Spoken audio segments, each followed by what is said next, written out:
Are you okay, Sarah? Yeah, I just watched a really sad, actually sappy adoption movie.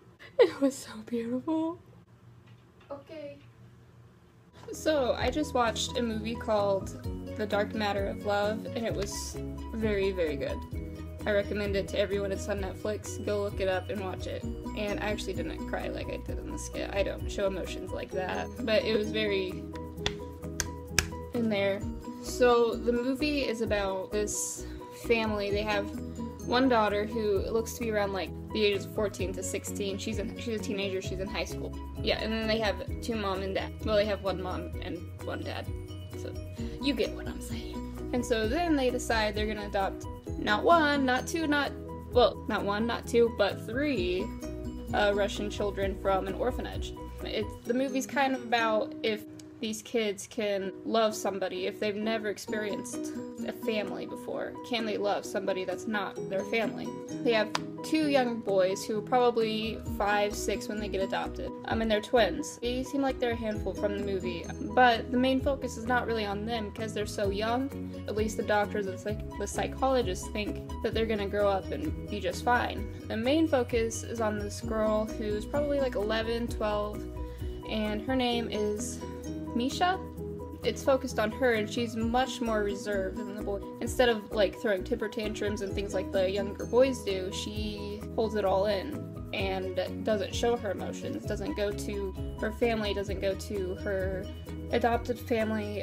So the psychologists and the doctors are trying to work on that. They're really focusing on her and seeing if, since she's older than the boys, can she love this family? And so that's kind of what it's about. Well, their oldest bio daughter, it shows the struggles of her as well. She went from being an only child to having 3 other siblings, and not just typical siblings, but siblings with kind of a lot of emotional baggage. So it was a rough on her, and it was really, really a great documentary to see all of it interacts, and it has a happy ending. So foster care and adoption is something that's really, really important to me.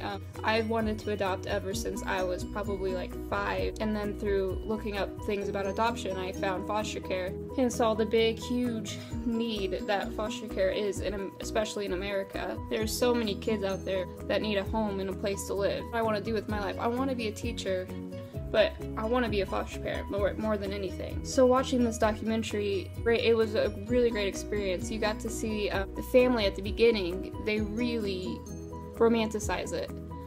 I am sure that I'm romanticizing adoption and foster caring somewhere inside of me, but I have a lot of head knowledge that this isn't going to be easy. And this movie reinforced that it's not easy to adopt kids, especially older kids. There's a lot of things that they've learned that they kind of need to be retaught how to have a family and how to show love.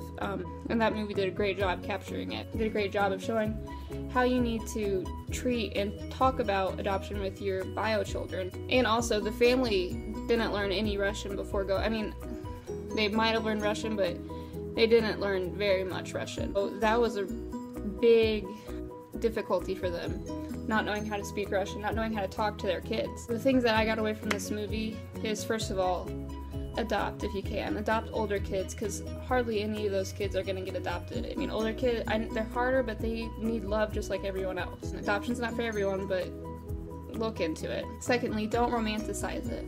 It's going to be hard. The movie talked about how there was days when the mom and dad just wanted to cry. They were like, what did we get ourselves into? But by the end of the movie, it was a happy ending. Number 3, if you adopt internationally, personally for me, I would learn the language. Just a little bit. At the beginning, I would want to communicate with them. And then number 4, talk to your bio children. I don't plan on getting married, but if you're married, you want to talk to your husband and your significant other. Go check it out. It's called The Dark Matter of Love. Check it out on YouTube, on Netflix. So yeah, look at this t-shirt. It's probably one of my favorite t-shirts ever.